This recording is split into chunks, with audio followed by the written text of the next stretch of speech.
오늘 창세기 78번째 시간이고요. 마지막 시간이기도 합니다. 전체를 다 이제 지켜보고 에필로그라고 따로 한번 시간을 가져봤어요. 전반기는 네 가지 사건에 대해서 창조, 타락, 홍수 심판과 그리고 민족들이라고 보통 나와 있는데 바벨탑 사건으로 인하여서 흩어지는 이야기 이 전반부로 좀 나눴고요. 후반부는 이제 창세기 12장 딱 나눠지는데 아브라함 그리고 이삭, 야곱 혹은 이스라엘 같은 사람이죠. 헷갈리면 안 됩니다. 야곱 혹은 이스라엘 그리고 요셉의 이야기 네 명의 이야기로 이제 창세기 후반부가 딱 이루어져 있는데요. 오늘 본문은 딱 그 경계입니다. 네 가지 사건과 이제 네 가지 인물로 들어가기 전 11장의 마지막 구절 부분이고 이제 12장 1절에 하나님께서 아브라함을 부르신 이제 내용이 나와 있는데요. 창세기 전체를 하나의 워드 한 단어로 이야기해라. 그럼 되게 난감할 것 같아요. 왜냐하면 워낙 다양하고 창세기에만 나와 있는 하나님께서 독특하게 우리에게 주시는 말씀들, 은혜의 말씀들이 너무 많기 때문에 무엇이다 이거의 주제에는 한 단어다 이렇게 얘기하기는 정말 어려운 것 같습니다. 그럼에도 불구하고 제가 한 80번에 가깝게 설교를 하면서 제 안에 느껴지고 붙잡혀지게 되는 제목으로 주님의 열심이라고 생각을 해보게 됐어요. 제게 이것을 한 주제로 이야기한다면 조심스럽지만 어떤 신학자로서의 견해나 이런 게 아니라 70번 설교를 하면서 제게 가장 커다랗게 느껴진 영역을 제가 이렇게 이야기하고 고백해 본다면 이런 모든 일들을 주님이 하셨구나. 창조부터 시작해서 이런 모든 일들을 주도하신 분이 주님이시구나. 이런 마음에서 주님의 열심이라고 이 마지막 창세기 설교를 정해보고 오늘 함께 나누고 싶습니다. 창세기에 뿐만 아니라 구약 성경과 신약 성경에 나와 있는 특징들이 있는데요. 창세기 처음 나오는 책이니까 처음 읽자마자 이게 뭐 어떻게 이해해야 될지 싶은 족보와 관련돼서 그리고 그것이 갖고 있는 의미 그리고 나오는 이야기를 통해서 우리에게 하시는 말씀이 오늘 마지막으로 저와 여러분들이 함께 붙잡을 본문 내용입니다. 오늘 이 이야기의 배경이 되는 하라는 우리 교회와 아주 밀접한 관계가 있어요. 여러분 알고 계시죠? 매달마다 우리가 한몸 기도회 기도할 때 우리가 T 지역이라고 이야기하는 터키. 제가 이걸 밝히기 위해서 둘 중에 하나를 선택해야 했어요. 선교사님 이름을 댈 것이냐, 지역 이름을 댈 것이냐. 근데 이제 지역 이름을 대는 게 좀 낫겠다. 터키 지역에 우리가 에디르네 지역과 마르딘 지역을 기도하고 있습니다. 작년에 이맘때에 저희가 같이 기도하고 터키에 교회를 세우게 해주세요. 그래서 두 교회를 세우는 것을 놓고 기도했고 또 실제로 그렇게 헌금도 했고 세워졌습니다. 조금 특별한 것은 세워졌다고 이야기할 때 교회를 건축한 것이 아니고 우리가 1년을 생각하고 그곳에 이미 형성되어 있는 공동체, 우리는 그것을 교회라고 부르죠. 건물을 교회라고 부르기도 하지만 이미 형성되어 있는 공동체에 그분들의 한 달 동안의 렌트비와 그리고 사역자의 사례, 물론 그분들이 다 개인적으로 일을 가지고 계시기 때문에 어떤 사례 같은 것을 해서 1년 동안 버틸 수 있는 것을 저희가 제공해 드리고 그리고 그 교회가 이미 공동체가 있으니까 자립해서 서가는 것을 목표로 해서 저희들이 교회를 섬기겠다, 세우겠다라고 그렇게 말씀을 드렸어요. 근데 코로나가 여기도 심해졌지만 터키도 심해져서 조금 변화되었던 것이 무엇이냐면 교회가 새로 세워지는 것보다 꼭 도움이 필요한 사역자가 서야 되는데 사역자가 서지 못하고 있는 곳, 그래서 지금 힘들고 어려운 교회 두 곳에 새로운 사역자를 세우게 되었습니다. 평신도 사역자들이었어요.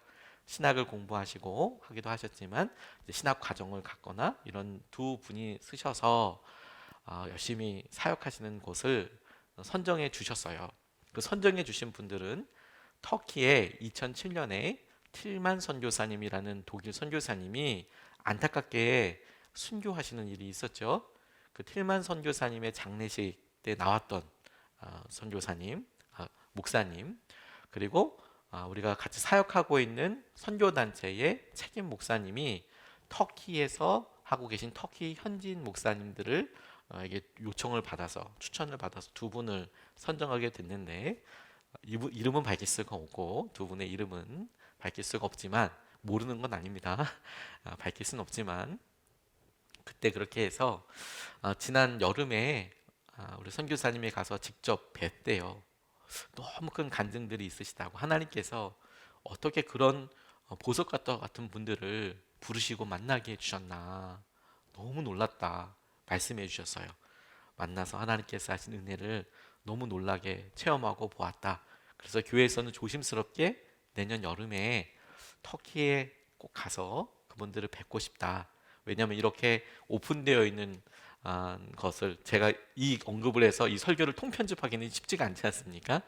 그래서 꼭 가서 같이 그 은혜의 자리를 볼 수 있으면 좋겠다. 그래서 세워진 두 지역이 잘 아시겠지만 에디르네, 마르딘 지역입니다. 그리고 이 마르딘 지역이 오늘 우리가 같이 말씀을 나눌 성경의 지명인 하란 지역이에요. 저희가 세운 교회가 하란에 서 있어요. 하란에 마르딘 지역에 서져 있습니다. 그래서 말씀을 준비하면서 작년 12월 달에 그렇게 헌금을 하고 올해 이렇게 되었는데 하나님께서 시리즈가 이렇게 갈 줄 아셨나? 아셨을까? 아셨겠죠, 그렇죠? 그렇게 하나님께서 이렇게 주신 일이 아닐까라고 싶습니다. 이 하란 지역에 오늘 한 가정, 데라의 가정에 대해서 이야기를 나와 있는데 이 데라는 하나님께서 바벨탑 사건으로 인하여서 흩어버렸던 여러 민족들의 중에서 셈의 가족 가문에 있었던 족보가 쭉 나오는 끝에 이 데라 그리고 데라의 아들이었던 아브람 이때는 아브람 아직 변하기 전에 아브라함의 이름이 단초롭게 나와 있습니다. 이것이 우리에게 주는 상기할 만한 창세기를 전체 생각하면서 우리에게 주실 이야기에 대해서 잡아보게 됐어요. 오늘 본문은 이렇게 이야기하죠. 27절로 30절까지 말씀에 데라의 족보는 이러하다. 데라는 아브람과 나홀과 하란을 낳았다. 하란은 롯을 낳았다. 그러나 하란은 그가 태어난 땅 바벨로니아의 우르에서 아버지보다 먼저 죽었다.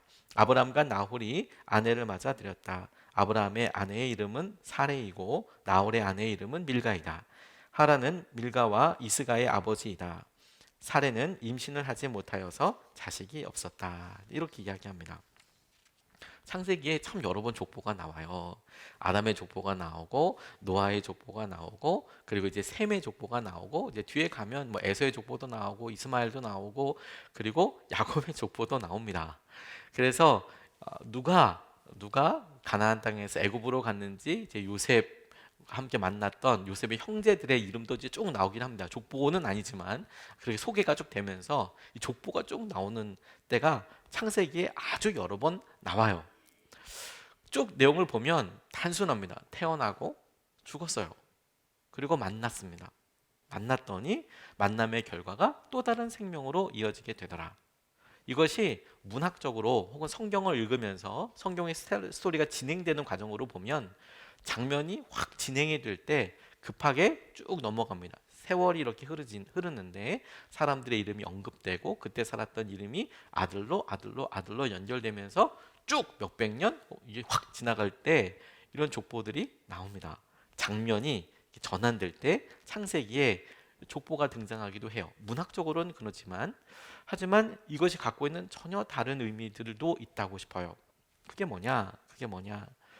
족보의 역할이 짧은 지면을 그렇게 긴 시간을 통과하는 것을 설명하는 데도 쓰이지만 족보를 통해서 오늘 우리가 그냥 있는 존재가 아니고 수없이 많은 만남과 사랑의 결과들로 이 자리에 있다라는 것을 보여주고 있어요.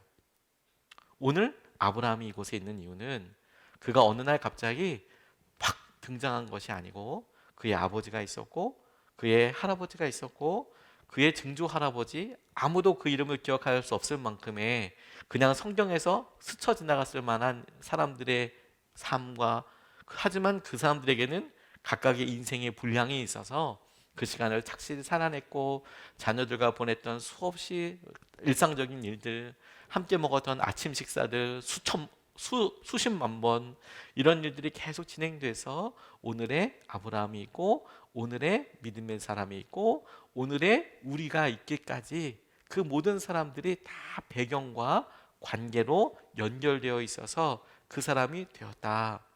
혼자 있지 않았다. 혼자 있지 않았다. 그런 여러 사람들이 한 사람의 삶에 집약적으로 모이게 돼서 그런 인생과 인격을 만들어낸 것이다. 이것을 알 수 있게 되고요. 그래서 그 시간과 과정이 없었다면 존재하지 못했다라고도 생각할 수 있겠죠. 뿐만 아니라 하나님의 관점에서는 이렇습니다. 하나님은 그 과정의 사람들을 너무도 소중히 여기신다는 거예요. 우리는 창세기에 나와 있는 4명의 사람, 아브라함, 이삭, 야곱, 그리고 요셉의 이야기를 보고 그들에게 있었던 구구절절한 믿음의 이야기를 보지요. 그런데 하나님은 말씀에 써두어진 않으셨지만 그곳에 적혀있는 이름, 그들의 조상들이 했던 일, 하나님을 향하여 고백했던 말들을 소중히 여기고 계시고 그 한 사람의 삶의 분량을 결코 가볍게 여기지 않으시고 기억하고 계신다라는 거예요. 그래서 우리 생각엔 족보가 뚝 빠지고 그냥 나가도 될 것 같지만 하나님은 우리에게 그렇게 주인공처럼 스토리를 이어가는, 성경의 이야기를 이어가고 믿음의 이야기를 이어가는 사람들만큼이나 소중하게 창세기에 등장하는 많은 사람들을 기록해 두시고 그리고 우리에게 기억하라고, 보라고 이야기하고 계세요. 그래서 우리 삶이 아브라함을 아주 깊고 아주 격하게 공감하다가 어떨 때는 야곱을 아주 깊이 공감하고 격하게 공감하다가 결국 지나놓고 보니 나는 데라 정도 되려나? 나는 루박삿 혹시 이런 사람이 여러분 등장하는 거 아십니까? 그런 사람 좀 되려나? 근데 그런 삶이 그렇다고 해서 결코 작은 것이 아니고 하나님께서 기억하시는 이름, 하나님께서 생각하시는 이름이라는 것을 우리가 이 족보를 통해서 보고 알 수 있어요. 우리도 하나님께서 기억하고 계시겠구나. 창세기의 아주 흥미로운 기록 중에 하나가 뭐냐면 야곱의 족보와 에서의 족보를 비교하는 거예요. 37장 나오기 전 37장에 요셉의 이야기가 나오거든요.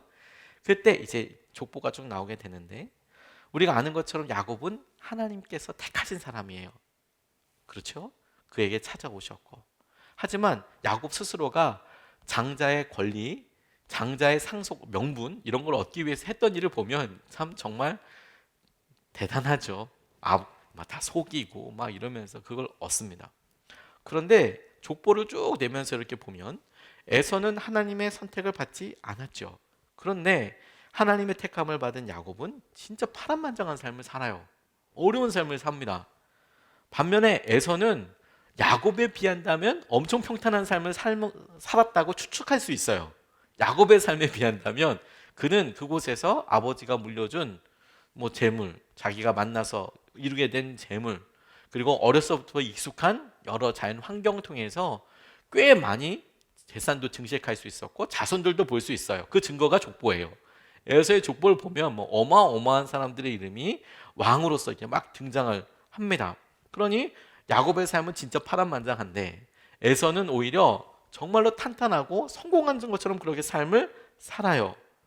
그리고 요셉이 등장하는 창세기 37장 바로 앞에 직전에 야곱이 가장 사랑했던 여인이자 요셉의 어머니였던 라헬의 죽음에 대한 이야기가 나오고 오히려 야곱의 족보는 정말 간단하게 나옵니다. 정말 간단하게 나와요. 별로 내세울 것 없는 것처럼. 에서의 족보는 왕들의 족보가 이렇게 막 나오거든요. 그 땅을 다스렸던 영향력 있는 사람들의 이야기가 나오는데 반해서 야곱의 족보는 정말 볼품이 없어요. 초라할 때 그지 없어요. 우리가 아는 것처럼 야곱의 자녀 중에 있는 살인자도 있었고요. 성폭행을 당한 딸도 있었고요. 며느리와 관계해서 자식을 낳은 아들도 있었어요. 유다지요. 그뿐 아니라 형제들을 공모해서 그냥 노예로 팔아버린 그런 사람들도 막 계속 나옵니다. 근데 에서는 3명의 부인을 통해서 5명의 아들을 낳았는데 세일 땅을 다스리는 지도자를 내요. 왜 이렇게 화려하게 에서의 족보를 소개하고 야곱의 족보는 이렇게 초라하게 써놓으셨을까 싶을 정도로 그래요. 성공의 기준으로 보면 우리가 흔히 이야기하는 사람들, 세상의 기준, 재정의 기준, 성공했다, 무엇을 얻었다, 소유했다, 그래서 지금 그의 명망은 어떠하냐라고 본다면, 당시 야곱이 살았을 때를 기준으로 본다면 에서가 더 엄청났을 거예요. 에서의 자손들이 더 뛰어났을 겁니다. 더 성공했다고 그렇게 해도 그렇게 차이가 없을 거예요. 다르지 않을 거예요. 엄청난 세력이 되었죠. 그런데도 주님, 하나님께서 창세기에서 계속 묘사하고 집중하고 있는 게 어디에 있느냐 하는 거예요. 하나님께서 주목하시는 사람, 하나님께서 사랑하시는 사람, 하나님께서 보고 계시는 사람. 족보는 우리에게 하나님께서 기억하실 뿐만 아니라, 하나님께서 연약한 사람들 뿐만 아니라 당신께서 주목하고 계시는 하나님의 관점이 있고, 하나님의 사람들이 있고, 하나님께서 사랑하시는 표현이 있다는 것을 우리에게 알려주고 있어요. 창세기가. 그리고 우리가 마지막 창세기를 정리하면서 하나님께서 그와 같이 우리를 찾아오시고 다가오시고 붙잡고 계시는 거구나. 두 번째로 우리가 같이 주목하고 싶은 것은 하나님에서 멈추지 말아야겠다는 거예요. 31절과 32절 말씀을 보면, 데라는 아들 아브람과 하란에게서 난 손자 롯과 아들 아브라함의 아내인 며느리 사레를 데리고 가나안 땅으로 오려고 바빌로니아의 우르를 떠나서 하란에 이르렀다.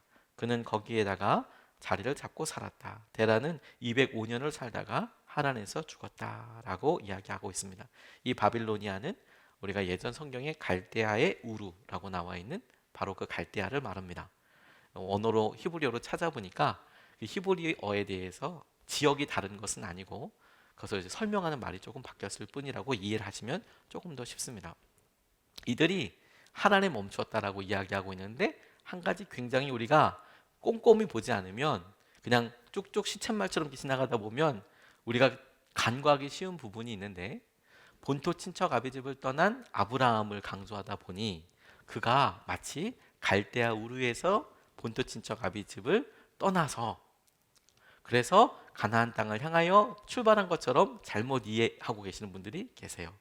잘못 이해하고 계신 분들이 계세요. 왜 이 본문이 지금 분명히 이야기하고 있는 것이 뭐냐면, 갈대아의 우르, 바빌로니아의 우르 지역을 떠났던 사람, 가나안 땅으로 가기 위해서 떠났던 사람은 아브라함이 아니라 데라였어요.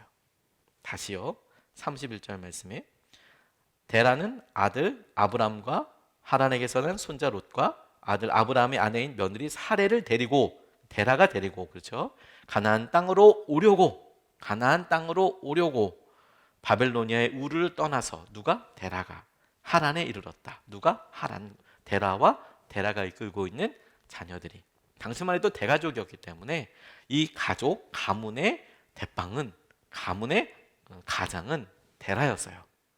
그러니까 갈대 우르 지방을 떠났던 사람은 데라였고, 그 결정을 했던 사람도 데라라고 봐야 하겠고, 그래서 우르를 떠나서 하란까지 왔던 사람도 데라와 데라의 가정이라고 보는 것이 훨씬 이치에 맞습니다. 그러니 여러분, 아브라함은 아버지 데라와 지금 함께 떠났어요. 그가 처음서부터 갈대아 우르서부터 믿음의 어떤 결정을 한 것이 아니고, 아브라함에게 있어서는 데라와 첫 번째 갈대아 우르를 떠났고, 그리고 지금 아버지 사망 때까지 거기서 살게 되는 것이죠. 그러니 11장의 마지막 구절에 하나님께서 주목하시고 떠나고 있는 데라의 가정을 보면 가나안 땅을 향하여서 가려고 했던 가정. 그런데 이 하란이라는 곳에서 머물러 살게 된 거예요. 유목민이니까 그 땅의 어떠함 때문에이기도 하겠지만, 넌지시 짐작해 볼 수 있는 것은 그들이 부르고 있는 이 지명이 하란이에요. 그런데 아브라함의 동생이자 데라의 아들이기로 했던 한 사람의 이름이 하란이에요. 당시에는 지명과 인명이 같은 경우가 많았거든요. 왜 그랬을까요? 그 땅의 특징을 찾아야 되지 않겠습니까?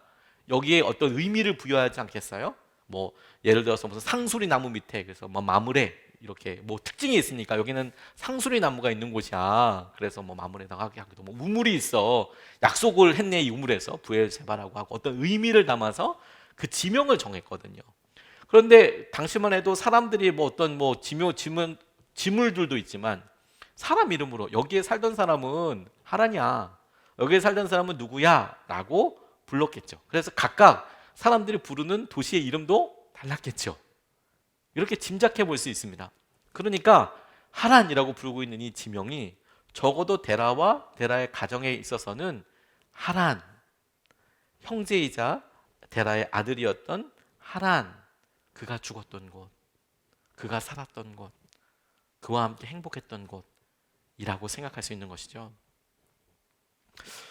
데라는 가나안 땅으로 가기 위해서 출발했지만 그가 얼마나 사랑했을, 정말 사랑했을 아들을 하란이 죽은 이곳, 이곳에 의미 있는 것, 그리고 새롭게 정착하게 된 것, 이곳을 떠날 수가 없었어요.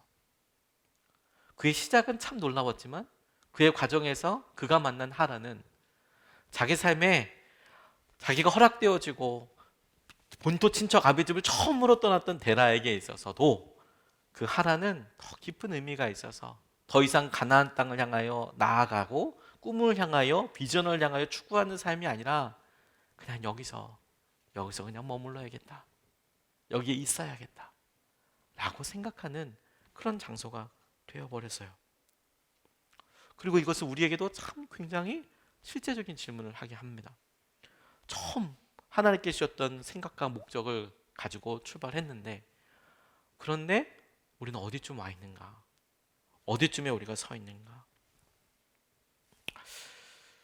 잘 아시다시피 저희 아버지께서 지지난주죠, 이제는 목요일에 갑작스럽게 하나님 나라에 가시게 돼서 지난주 제 마음도 참 되게 어렵고 슬픔이 있었지만 저희 어머니와 집중적으로 함께 있는 그런 시간이 됐어요. 어머니랑도 같이 자기도 하고, 그리고 이야기도 들어드리고, 어머니께서 마음이 힘드시니까 세상에 어머니 친구들 중에서 어느 집에 만두 빚는 이야기까지 저한테 다 해주셔서 감당하기 어려울 정도로, 제가 왜 만두 빚는 이야기를 다 듣고 있어야 했는지 모르겠지만 그래도 다 이렇게 뭐 들어드리면서 이렇게 시간을 보내야만 했습니다. 어머니께서 중심을 찾으실 때까지 유품들을 싹 정리했어요. 책 엄청 버렸습니다.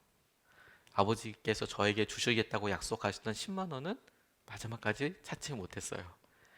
그 많은 책들에서 다 이거 찾자니 시간이 너무 많이 걸려서 그냥 블럭을 정해서 책꽂이 13개 있는 건 그냥 다 버리자. 이거 어떻게, 어머니께서 지금 그 안 보이는 눈을 비비고 이 책을 다시 볼 이유도 없고, 저도 제가 하고 있는 방향과 이런 일이 있으니까 그 책을 다시 교회에다 갖다 놓기도 그렇고 집에다 갖다 놓기도 그렇고 책 분량이 워낙 많았기 때문에 그냥 폐기 처분하는 거죠. 그렇게 했어요. 그래도 이제 유품을 정리하는데 여러 의미 있는 것들 중에서 제가 새삼 오늘 말씀을 준비하면서 두 가지가 있었어요. 하나는 뭐였냐면 아버지 유품 중에서 바인더 하나가 이렇게 턱 나왔는데 제가 20년 전에 설교했던 원고들이 있더라고요. 제 원고가 있더라고요. 제가 항상 날짜를 쓰는데 언제 설교했다고, 전도사 시절 때부터 첫 번째 설교했을 때부터 제가 약간 그런데 편집증 같은 게 있거든요. 그런데 2001년에 그것도 초에 썼던 설교들이 2001년서부터 2002년까지 썼던 설교가 쭉 이렇게 있더라고요. 그리고 이렇게 열어보니까 거기에 이렇게 줄이 쳐져 있기도 하는 거예요. 유품을 정리하다가 한참 그냥 가만히 있었습니다.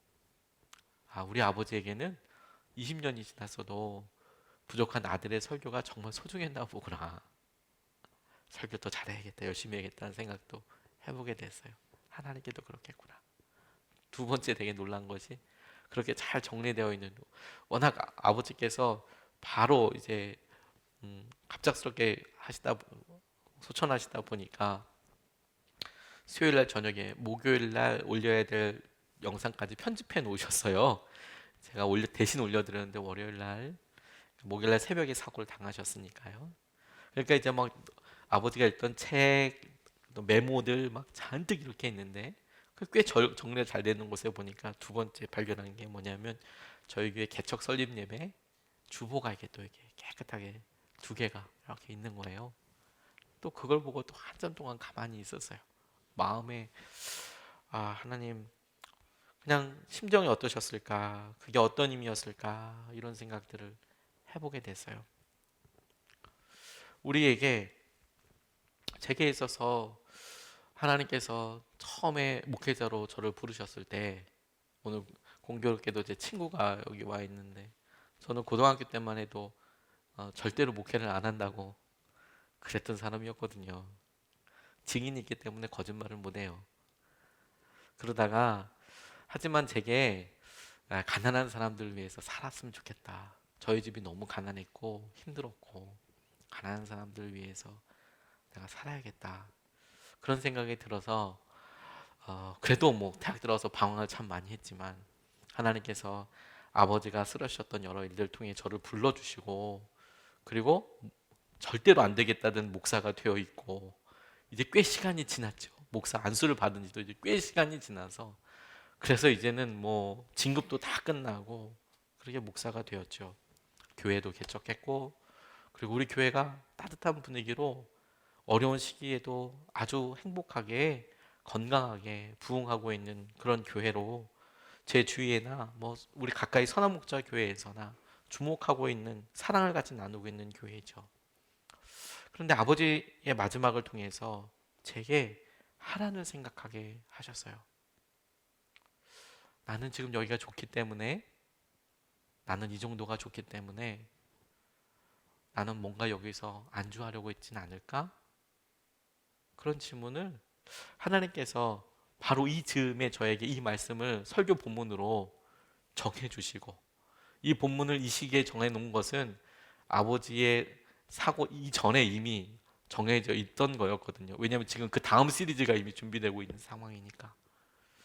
이걸 제게 만나게 해주시고 제게 집요하게 질문하고 계시는 것이라 제게 깨달아지더라고요. 하란이 있겠구나. 가야 할 곳이 있겠구나.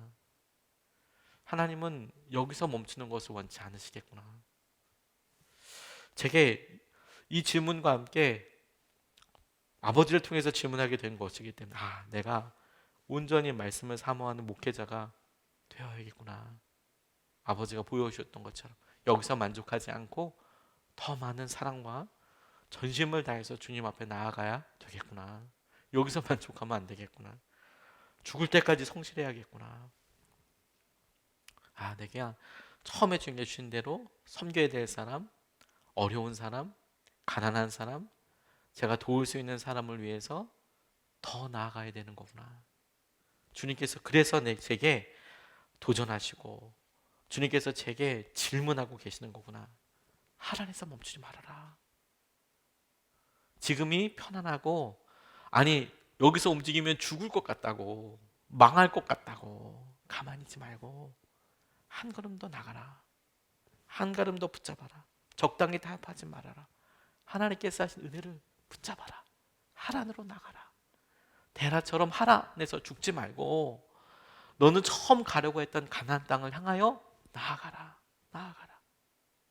창세기를 통해서 똑같은 삶을 살고 있는 우리, 믿음으로 결단하고 우리의 삶의 배경이 되었던 바벨로니아의 우르 지역, 갈대아의 우르 지역과도 같은 우리의 옛 친구들, 우리의 과거의 습관들, 우리의 두려움의 원인들을 내려놓고 한 걸음 내디뎠던 우리가 어느 순간에 집사가 되어 있고 권사가 되어 있고 장로가 되어 있고 목사가 되어 있고, 혹은 우리가 어느 순간에 사람들에게 영향력을 줄 수 있는 자리가 됐고, 이만큼의 사회적인 명망과 직위와 그리고 사람들에게 인정받을 만한 많은 거리들에 만족하고, 이 정도면 되겠구나.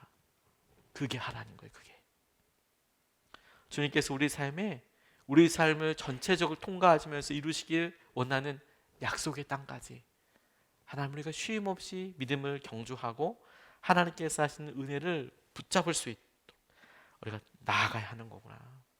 창세기를 통해서 하나님은 수없이 많은 아브라함들과 수없이 많은 이삭들과 수없이 많은 노아와 수없이 많은 야곱과 수없이 많은 요셉들에게 끊임없이 말씀하시면서 계속해서 당부하시는 거예요. 지금 그 자리가 하란인지 약속의 땅인지 분별해라. 그리고 약속의 땅을 향하여 나아가라. 우리가 창세기를 통해 이 마지막 에필로그를 함께하면서 꼭 간직해야 될 두 번째라고 싶어요. 첫 번째가 하나님의 족보에 나와 있는 사람들처럼 우리도 그와 같고 하나님께서 우리를 그렇게 사랑하시고 기억하고 계시고 세상의 것이 아닌 우리의 하나님이 되시는 것. 두 번째로 우리의 삶이 하나님에서 멈추는 삶이 아니라 주님께서 말씀하신 약속의 땅까지 가야 하겠구나. 세 번째로 주목하고 싶은 것은 이 11장 32절에서 끝난 것이 아니고 바로 12장 1절로 이어지게 되는데요. 창세기 12장 1절에는 이렇게 나와 있어요. 주님께서 아브라함에게 말씀하셨다. 너는 네가 살고 있는 땅과 내가 난 곳과 너의 아버지의 집을 떠나서 내가 보여주는 땅으로 가거라 라고 드디어 아브라함에게 하나님께서 말씀하십니다. 데라가 죽었고 데라가 죽은 그 이후에 하나님께서 아브라함에게 말씀하셨어요. 저는 큐티하다가 묵상하다가 재밌는 질문들을 많이 해봐요. 성경 말씀에도 그렇고 이 상황에 대해서 이렇게 질문해 봅니다. 그리고 어느 날 문득 이런 질문을 해봤던 기억이 있어요. 하나님께서 약속의 땅으로 보내시기 위하여 말씀하셨던 도전하셨던 사람이 아브라함 한 명이었을까라는 생각을 해본 적이 있어요. 모르죠. 성경에 나와 있지 않으니까.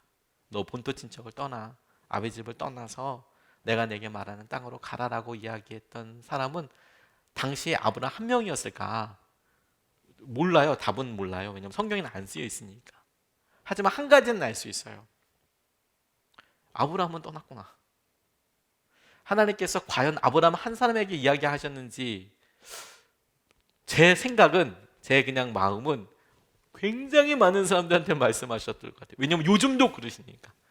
요즘도 주님께서 이렇게 말씀대로 살라고 굉장히 많은 사람들에게 말씀하시지만 그 중에 순종하는 사람은 한 명?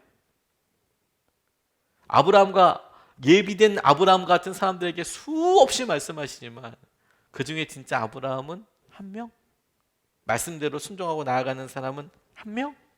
될까? 그런 생각을 해보니까 경험하다 보니 미루어 짐작하건대 하나님께서 선택하시고 약속의 민족을 이루기 위해서 하셨던 일이 아브라함부터 시작이 된다면 노아의 자손들 중에 아담의 자손들 중에 모든 사람이 다 대상이 되겠지요. 그런데 아브라함이었다면 아브라함을 찾아가셔서 선택하셨다라는 것 중요하고 하나님께서 그 하신 말씀에 순종하였다는 것 너무 중요하죠. 그래서 히브리서는 그가 움직였던 이것의 의미를 조금 다른 표현으로 이렇게 이야기합니다. 히브리서 11장 8절 말씀에 믿음으로 아브라함은 부르심을 받았을 때 순종하고 장차 자기의 몫으로 받을 땅을 향해 나갔습니다. 그런데 그는 어디로 가는지는 알지 못했지만 떠난 것입니다. 어디로 가는지 모르지만 떠났다라고 나와 있지요. 이것을 앞서 우리가 읽었던 말씀과 같이 잘 적용해 보면 가나안 땅으로 가고 싶었던 데라의 가족, 그 중에 아브라함, 아들이었던 아브라함, 아버지가 떠나려고 했던 가나안 땅, 아버지와 함께 떠나고 아버지와 함께 뭔가 가려고 했던, 그래서 가족 회의 때 아마도 이야기할 수 있었겠죠. 우리 가나안 땅으로 갈 거야. 데라가 그렇게 이야기했을 법하지 않습니까? 가나안 땅으로 갈 거야 라고 한 번쯤 들었을 그 땅, 아버지가 가고자 했기 때문에 가는 것, 그게 아니고 하나님께서 그 출발을 어떻게 규정하고 계시냐면 하나님께서 그에게 말씀하셨다. 그리고 아브라함은 그 말씀대로 따랐다 라고 이야기하고 있는 거예요. 가나안이 내가 알고 아버지가 가고자 했던 그게 아니고 하나님이 말씀하셨고 하나님이 말씀하셔서 그 말씀에 따라서 다시 그곳을 출발했다 라고 이해해야 하는 것이죠. 결과를 알지 못하지만 그가 하나님의 말씀에 반응했다는 점을 강조한 거라고 싶어요. 그런데 여러분, 이걸 하나님의 관점에서 조금 더 집요하게 질문해 볼 필요가 있겠다고 싶어요. 하나님께서는 그럼 이 일을 어떻게 보실까? 주님은 하나님은 말씀하시는 분이고 연약했던 아브라함을 어떻게든 믿음의 사람이라고 부를 수 있을 정도의 사람으로 사실 이제 바꾸어 가시는 거예요. 아브라함은 처음 있을 때 히브리서가 그가 갈 바를 알지 못하고 떠났다, 그게 믿음이었다 라고 이야기하고 있지만 관점에서, 그리고 그것은 맞는 말일 테지만 그 믿음의 분량을 보면, 아니 그 믿음을 감히 우리가 어떻게 평가하기에는 굉장히 조심스럽지만 그럼에도 불구하고 창세기를 우리가 묵상하면서 보았던 아브라함의 모습을 보면 자기 아내를 누이라고 거짓말한 거 2번, 뭐 그의 삶에서 연약하고 아주 이런 힘든 영역들이 막 나오는 것을 우리가 살펴봤죠, 아브라함에게. 그런데 하나님께서는 히브리서에 그가 했던 행동, 그 연약한 많은 모습들 중에서 그걸 보고 에라이 나쁜 놈아 라고 평가하신 게 아니고, 그가 했던 여러 행동들 중에 그가 떠난 건 그래도 믿음 때문이었어, 그렇게 얘기하신다는 거예요. 뿐만 아니라 믿음 때문이고 그는 믿음의 사람의, 믿음의 아버지야, 믿음의 조상이야 라고 이야기해 주셨어요. 창세기 내용을 읽어보면 물론 이삭을 바치는 장면도 있고 하지만, 근데 아브라함의 모습에 보면 두려워하고 힘들어했던 것, 의심했던 영역들도 있었거든요. 하나님은 그것에 집중하지 않으셨어요. 그리고 저는 그것이 하나님께서 너 믿음의 사람이야 라고 불러주시고, 이름부터 너 아브라함 아니고 아브라함이야 라고 바꿔주시고, 그를 그렇게 계속 다뤄가세요. 믿음의 사람이 되도록, 믿음의 사람이로 불려지도록. 저는 그게 주님의 계획이고 주님의 열심이라고 싶어요. 주님이 그를 선택하시고 그를 쭉 이끌어 가실 때 그의 잘남이 아니라, 그의 삶의 탁월함이 아니라, 그가 연약하고 부족했지만 하나님은 개중에 그가 잘한 그 일을 보시고 그걸 믿음이라 여겨주시고 그 말과 행동에 덧맞도록 그의 삶을 바꿔가시고 이끌어 가세요. 아브라함에게만 그랬냐? 아니요. 이삭이 그의 삶에 평생 어렵고 힘들어했던 것을 보고 그의 삶을 주님께서 지키셨고, 아버지를 속이고 형의 것을 뺏었던 야곱을, 집에서 도망갔던 그 야곱을 지키시고 그를 이스라엘로 바꿔가시고, 그의 삶에 불쑥불쑥 나오는 거짓과 두려움과 그래서 나오는 말도 안 되는 행동들에 대해서 하나님은 너 이렇게 연약해, 그 모습을 숨기지도 않으셨지만, 창세기를 통해서 다 드러내셨지만, 숨기지 않으셨지만, 그렇다고 해서 에라이 나쁜 놈아라고 끝낸 게 아니라 그를 이스라엘로 만들어 가시고 그를 변화시키시고, 그렇게 하셨던 주님의 의지, 주님의 단호한 결정, 계획, 주님의 열심, 그게 창세기 내내 있는 거예요.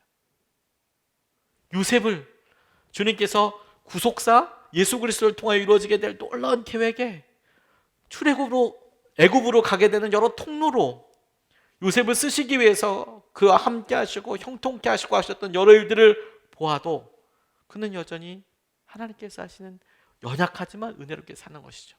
그 중에서도 여러분, 야곱의 삶을 다시 한번 보면 그가 주님을 닮아갔던 삶의 클라이막스는 그가 거짓말하는 사람이었고 속이는 사람이었지만, 그의 마지막을 보면 창세기 49장 31절 말씀에 나를 레아 곁에 묻어달라고 이야기해요.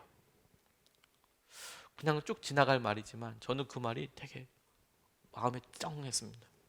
얘들아, 나를 레아 곁에 레아 곁에 장사하였다. 나도 레아를 그것에 장사하였다라고 그렇게 이야기합니다. 자기 아버지도 있었던 곳 레아. 잘 알다시피 라헬은 베들레헴 근처에 묻혔어요. 그가 돌아가는 과정 가운데 베냐민을 낳다가 베노니 하면서 그가 죽습니다. 그래서 베들레헴 근처에 나왔어요. 잘 알다시피 야곱은 라헬을 엄청 사랑했어요. 14년 동안 일했습니다. 안타깝게 그 아내가 죽었어요. 평생 사랑했을 거예요. 그래서 그 라헬이 낳은 아들을 그렇게 그냥 엄청 사랑했어요. 요셉을, 베냐민을 뭐 거의 일방적으로 사랑했죠. 근데 그가 죽었을 때 자기가 사랑했던 라헬의 곁이 아니라 자기를 기다려주고 많은 자녀들을 낳아주기도 했고 고난의 시기에 묵묵하게 함께 해주었고 동생과 서로 비교하고 이러지 않고 그 자리를 묵묵히 지켜줬던 레아 곁에 자기를 묻어달라는 거예요. 이건 12자식을 친아들처럼 품어준 레아를, 라헬은 일찍 죽었지만 레아는 살아서 요셉과 베냐민을, 그리고 자기 아들뿐 아니라 빌하와 실바의 자녀들까지 그가 어머니로서 해줬던 여러 일들에 대해서 그야말로 본 부인으로 인정하는 발언 아니겠습니까? 평생을 기다렸던 레아를, 그가 죽을 때에는 나도 레아를 그곳에 묻었다, 자기도 그곳에 묻어달라. 이것이 이스라엘, 야곱이라고 불리던 이스라엘이 그의 마지막에 그가 방황을 하고 돌아다니고 이런 게 아니라 자기 삶에 허락된 하나님의 은혜를, 그리고 그 자녀들에 대해서 자기에게 함께 해주었던 아내에 대해서 그 인정하고 그리고 고백한 일이라고. 그가 그렇게 바뀌었어요. 뭐가 이렇게 그를 바꿨습니까? 뭐가 그를 이렇게 만들었습니까? 하나님이 하셨어요. 주님이 그를 만지시고 그를 이끄시고 그에게 인도하셨어요. 요셉은 또 어떻습니까? 그가 11번째 아들이에요. 일방적인 편애를 받았어요. 그래서 그의 말만 보면 제가 형이어도 요셉 이런 나쁜 놈이라고 이야기할 만큼, 넌 어떻게 말하는 게 항상 그러냐, 너는 태도가 불손해, 이렇게 이야기할 만큼 고자질하고 뭐 이렇게 하니 참 왕따의 조건을 아주 갖추고 있는 그런 애였어요. 17살 아무것도 모르는 애, 17살이라고 나와 있지만 그 17살이 될 때까지 아무튼 그런 애였어요. 거기다가 아버지가 편애까지도 하는. 그런데요, 차별을 받으면서 그렇게 힘들었던, 왕따를 미움받기 딱 좋은 그런 상황에 있었던 요셉을 하나님께서는 선택하시고 하나님께서 열심을 가지시고 그렇게 바꿔가셨어요. 창세기는 보잘것없는 우리 한 사람이 하나님의 능력과 은혜 가운데 어떻게 변화되었는지를 보여주고 있는, 주님의 열심, 주님이 하신 일, 주님의 열정에 대해서 우리에게 이야기하는 말씀이라고 저는 그렇게 생각합니다.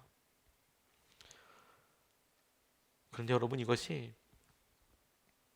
이렇게까지 하신 이유가 저는 신약에도 그대로 이어져서 우리에게 다가온다고 싶어요. 창세기에서 끝나지 않고. 하나님 왜 이렇게까지 하셨을까? 왜 아브라함을 이렇게까지 사랑하시고, 왜 이삭을, 야곱을 왜 이렇게까지 하셨을까? 마태복음과 누가복음에 족보가 한 번 더 나와요. 한 번 더 강조됩니다. 마태복음 1장 1절 말씀에 아브라함의 자손이요 다윗의 자손인 예수 그리스도의 계보는, 족보는 이러하다 라고 나와 있으면서, 혹은 개역 한글판으로는 예수 그리스도의 세계라 라고 이렇게 표현되어 있지만 족보, 계보를 말하고 있는 것이죠. 그래서 쭉 이어진, 아브라함이 누굴 낳고 누구 낳고 쭉 나와 있는 것이 어디로 이어져요? 예수님에게까지 이어져요. 온 인류를 구원하시기 위한 하나님의 계획, 그 가운데 아브라함을 쓰시고 이삭을 쓰시고 야곱을 쓰시고 그리고 요셉을 쓰시고, 그리고 그 너무 많은 그의 아들들, 그 아들들 중에 하나님께서 누가 이 사람 누구야 도대체? 라고 생각할 사람들도 막 중간에 들어오지 않습니까? 기억하셔서 그의 삶의 중심을 주님께서 아셔서 적어두시고, 하나님께서 마침내 예수 그리스도에게까지 연결되는 다리들로 그들을 쓰셨어요. 그게 하나님의 열심입니다. 그게 주님의 열심이에요. 그리고 여러분, 바로 그 주님의 열심이 우리에게까지 다한 것 아니겠습니까? 예수님의 세계라, 예수님의 족보라, 예수님까지 이어진 것이다 라고 끝나지 않고 그 예수님에게까지 이어진 그 놀라운 사랑이 우리에게로 바로 다가왔어요. 지금 우리에게 예수님의 자녀인 것처럼, 예수님에게 은혜를 받은 사람들, 예수님이 죽고 우리가 살아서 마땅히 예수님께서 누리셔야 될 그 놀라운 은혜와 마음의 한 분깃을 우리가 물려받은 듯 하나님께로부터 받았어요. 그 자리에 주님께서 대신 죽으셔서 우리가 하나님의 자녀가 되는 권세를 누리게 됐습니다. 그리고 이것은 여러분, 다시 한번 누가복음을 통해서 우리에게 이렇게 이야기하세요. 3장 23절 말씀에 예수께서 활동하실 때에 그는 30살쯤이었다. 그는 사람들이 생각하기로는 요셉의 아들이었다.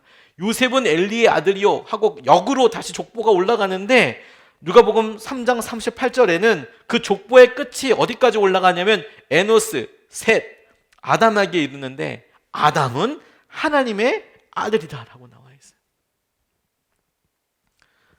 예수 그리스도까지 연결되어 있는 아브라함의 이 놀라운 족보가 예수님을 통해 우리에게도 닿더니, 다시 예수님으로부터 올라간 그 끝이 하나님의 아들 아담이라고 소개해 있는 그 말을 통해 우리에서부터 다시 한번 적용해 보면 우리를 부르시고 인도해 주신 우리 삶의 주인이시자 아버지는 하나님이 되시는 거예요. 우리를 자녀 삼으시기 위한 하나님의 열심, 주님의 계획, 주님의 열정. 오늘 우리 창세기를 통해서 하나님께서 우리에게 약속하신 그것을 보겠다 하고 싶어요. 주님께서 우리에게 주신 은혜와 주의 마음을, 주의 놀라운 역사하심을. 오늘 우리가 성찬을 받습니다. 주님의 보혈로 우리가 다시 한번 한 달에 한 번씩 서게 되고 붙잡게 되죠. 이것은 실제합니다. 지금도 우리를 붙잡으시고 우리 인도하시는 능력이에요. 하나님 우리를 붙잡으시고 이끌어주시는 능력이에요. 주님께서 우리를 인도해 주시는 능력입니다. 연약한 우리를 변화시키겠다고 결정하신 주님의 의지예요. 주님의 의지. 그래서 이제 우리가 생각해 보는 거죠. 우리 왜 이렇게 연약한가? 왜 나는 이런 우울감을 넘을 수가 없는가? 나는 내 자존감 왜 이렇게 낮은가? 왜 나는 이렇게 재정이 없나? 왜 일이 안 풀리나? 그래서 우리 저들 자꾸 생각해 보는 거예요. 이거 빠져날 구멍이 없네, 구멍이. 그렇게 생각하는 우리를 주님께서는 아브라함이다 불러주시고 요셉이다 불러주시고, 그리고 우리를 주님이 네가 야곱이다 불러주시고, 그렇게 부르신 이유는 그 모양으로 계속 살게 될 것이 아니라 야곱을 바꿨던 그 하나님이야, 내가 너를 바꾸겠다. 내가 아브라함을 불렀던 그 하나님이다. 내가 너를 바꾸겠다. 내가 이삭을 지켰던 그 하나님이다. 내가 너를 지키겠다. 내가 요셉을 축복하였고 형통하게 하였던 그 하나님이다. 내가 너를 그와 같이 대하겠다. 오늘 우리가 성찬을 받으면서 주님, 우리는 그럴 만한 자격이 없지만 그 은혜를 우리에게 허락하여 주셔서 감사합니다. 주님의 고난의 잔과 주님이 찢으신 몸과 피를 막을 때 이 일이 우리 삶의 실제가 되게 해주시고 주님을 만나는 통로가 되게 하여 주십시오. 우리가 성찬 받기 전에 잠시 같이 말씀 붙잡고 함께 기도하겠습니다.